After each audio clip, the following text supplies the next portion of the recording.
svima, ja sam Amina i dobrodošli na moj prvi video na ovom kanalu.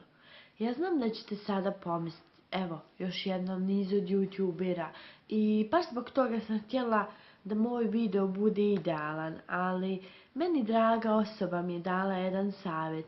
Zašto, Amina, tvoj video ne bi bio tvoj, a ne idealan? I možda ćeš baš zbog toga ti biti posebna.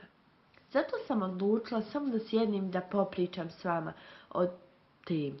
Moja prva tema koju sam htjela da podijelim s vama je mršavljenje, jer prvenstveno krenut ću od sebe.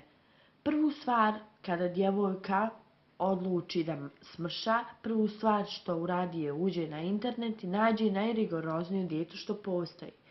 Tačnije, izgladnjuje se.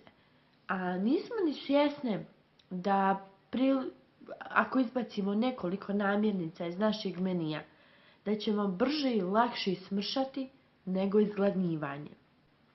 Prvu stvar što je meni moj trener rekao da izbacim je refinisani šećer.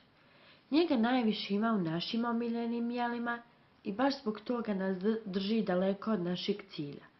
Druga stvar su gazirana pića. U gaziranim pićima najviše ima šećera i baš zbog toga one debljaju. Treća stvar je bijeli hljeb.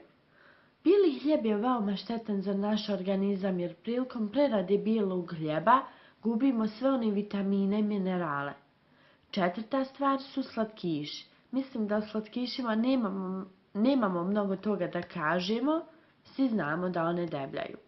Peta stvar su grickalice. U grickalicama ima dosta energetske vrijednosti, ali nisu hranjive i baš zbog toga one debljaju. Ako vam je se svidio ovaj video, lajkujte ga. Ako želite da vam pričam o ovakvim temama ili sličnim, komentarišite dole i pretplatite se na moj kanal.